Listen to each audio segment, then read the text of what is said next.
Olá, meus morceguinhos! Hoje eu vou contar para vocês uma história que parece ter saído de um verdadeiro pesadelo. Mas não é ficção e não é lenda. É uma história real. Um homem comum de um vilarejo pacato que transformou sua fazenda em um verdadeiro show de horrores. Um nome que inspirou filmes que até hoje são lembrados como verdadeiros clássicos do mundo do terror. E hoje eu vou contar para vocês o verdadeiro caso do Ed Gein, conhecido como Carniceiro de Plainfield.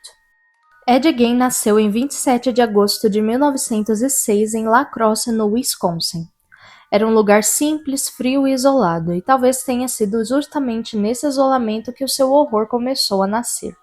Seu pai, que se chamava George, era alcoólatra, violento e era um homem distante. Já sua mãe, Augusta, era o completo oposto. Ela era controladora, fanática religiosa e era obcecada por pureza moral.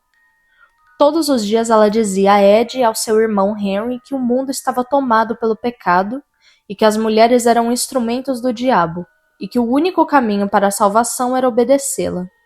Ela dizia para Edward que as mulheres eram sujas e que só ela poderia manter ele puro.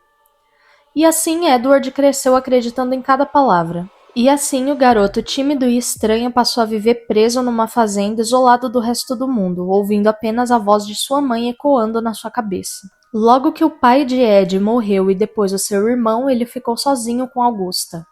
Mas em 1945, quando ela também morreu, foi quando tudo desabou na vida de Ed. Ele manteve o quarto de sua mãe intacto como se fosse um templo sagrado.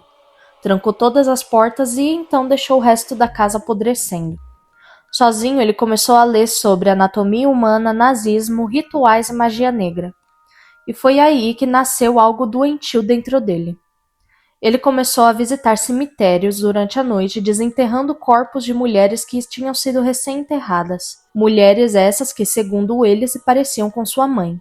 E com os corpos ele fazia máscaras, roupas, objetos, usando a pele humana como se fosse um tecido.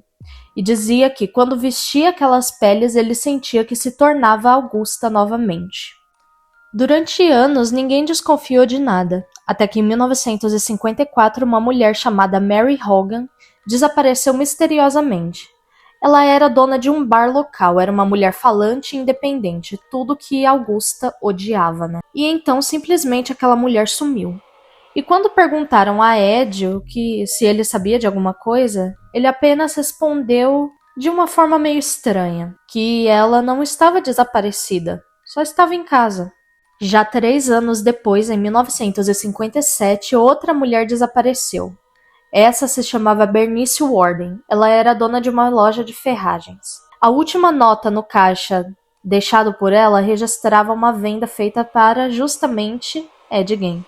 E a polícia foi até a fazenda de Ed e o que encontraram foi o inferno em forma de lar. Dentro da casa foram encontrados crânios que eram usados como tigelas, cadeiras cobertas com pele humana, máscaras feitas de rostos, um coração guardado em um saco de papel e o corpo de Bernice estava pendurado de cabeça para baixo no celeiro, cortado de uma forma como se fosse um animal. No total, a polícia encontrou pelo menos parte de 15 corpos diferentes, mas Ed admitiu ter matado apenas 2 pessoas. As outras ele encontrou nos cemitérios. E quando perguntaram por que ele fez isso, ele respondeu que só queria a mãe dele de volta. Os psiquiatras descreveram Ed como esquizofrênico e necrófilo, mas o diagnóstico era muito mais complexo. Na verdade, Ed Gein mantinha uma psicose materna, que era um transtorno obsessivo onde ele confundia amor com possessão. Ele acreditava que, reconstruindo a forma de sua mãe com pedaços de outras mulheres, poderia fazer ela voltar à vida. Era uma mistura de culpa, solidão e loucura.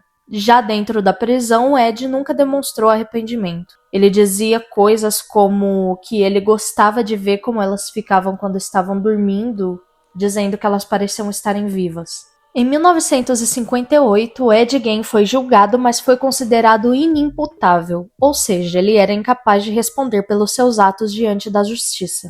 Então ele foi enviado para o Hospital Estadual de Mendota, onde viveu até a sua morte no dia 26 de julho de 1984, de câncer de pulmão.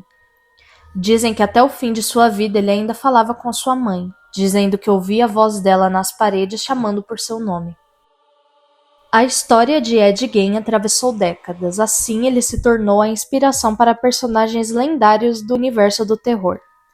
Por exemplo, Norman Bates, de Psicose, Leatherface, do Massacre da Serra Elétrica, Buffalo Bill, de O Silêncio dos Inocentes, e agora sua história também ganhou vida na nova série da Netflix, Monster, The Ed Gein Story, dirigida por Ryan Murphy, que é o mesmo diretor da série Dahmer.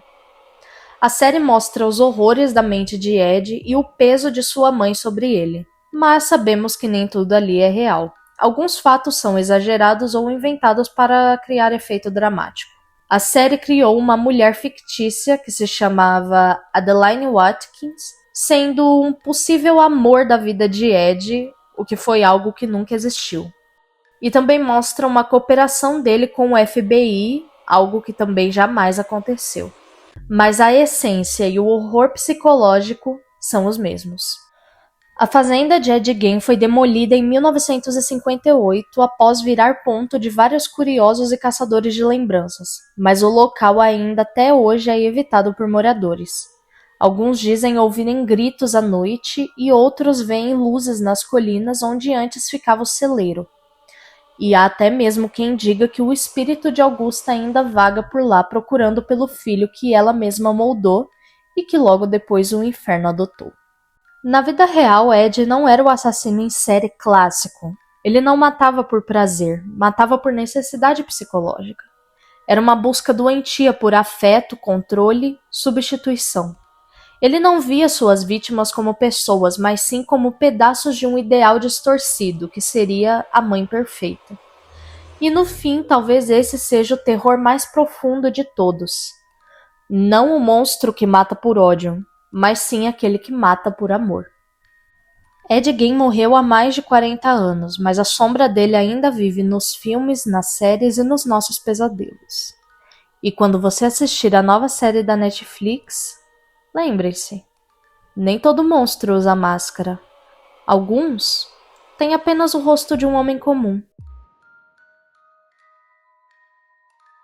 E essa foi a história de hoje, morceguinhos. Eu espero que vocês tenham gostado. Me sigam nas outras redes sociais, deixem um like no vídeo, se inscrevam e compartilhem o canal com seus amigos. E muito obrigada, e até o próximo vídeo.